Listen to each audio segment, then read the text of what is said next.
কিভাবে আপনি আপনার Gmail account log out all type করবেন। ফ্রেন্ডস, ধরুন আপনার জিমেল অ্যাকাউন্ট আপনি অন্য কারো মোবাইল বা কম্পিউটারে লগ ইন করেছেন, কিন্তু লগ আউট করতে ভুলে গেছেন। এবার আপনি যার মোবাইল বা কম্পিউটারে আপনার জিমেল অ্যাকাউন্ট লগ ইন করেছেন তার কাছে না গিয়ে কীভাবে তার মোবাইল বা কম্পিউটার থেকে আপনার জিমেল অ্যাকাউন্ট লগ আউট করবেন, সেটাই আমি এই ভিডিওতে দেখাচ্ছি। তো জিমেল অ্যাকাউন্ট অন্য কারো মোবাইল বা কম্পিউটার থেকে লগ আউট করার জন্য আর Gmail account log out all type করার জন্য আপনাকে জিমেলে আসতে হবে।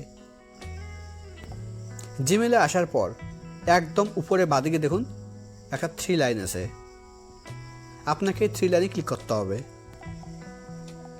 3 লাইনে ক্লিক করার পর এবার স্ক্রল ডাউন করে নিচে আসতে হবে। একদম নিচের দিকে দেখুন একটা অপশন আছে সেটিং, এবার আপনাকে সেটিংয়ে ক্লিক করতে হবে। সেটিংয়ে ক্লিক করলেই আপনার সামনে ঠিক এরকম পেজ ওপেন হবে।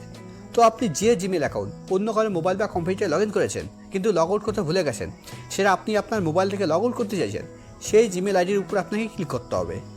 আমি এই জিমেল অ্যাকাউন্ট এই জিমেল আইডি অন্য কারো মোবাইলে লগ ইন করেছি কিন্তু লগ আউট করতে ভুলে গেছি, সেটা আমি আমার মোবাইল দিয়ে অন্য কারো মোবাইল থেকে লগ আউট করতে চাইছি, তার জন্য আমি এই জিমেল আইডির উপরে ক্লিক করছি।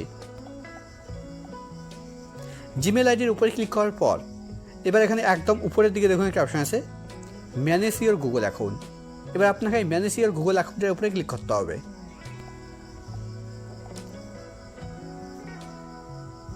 ম্যানেজ ইওর গুগল অ্যাকাউন্টের উপরে ক্লিক করার পর এবার এখানে দেখুন একটা অপশন আছে সিকিউরিটি অ্যান্ড সাইন ইন, এবার আপনাকে সিকিউরিটি অ্যান্ড সাইন ইনের উপরে ক্লিক করতে হবে।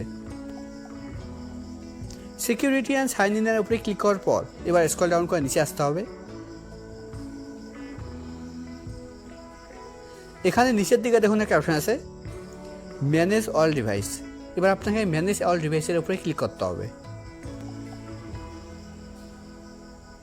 ম্যানেজ অল ডিভাইসের উপরে ক্লিক করার পর এবার এখানে দেখুন আমার জিমেল আইডি এই মোবাইল বা কম্পিউটারগুলোতে লগ ইন করেছি, তো আমি এই মোবাইল থেকে লগ আউট করতে চাইছি, তাই জন্য আমি এর উপরে ক্লিক করছি।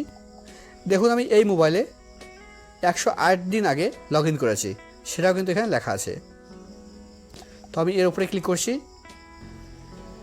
এবার মোবাইলের স্ক্রিন লক দিতে হবে। মোবাইলের স্ক্রিন লক দেওয়ার পর এবার সাইন আউটে ক্লিক করতে হবে। এবার আবার সাইন আউটে ক্লিক করতে হবে।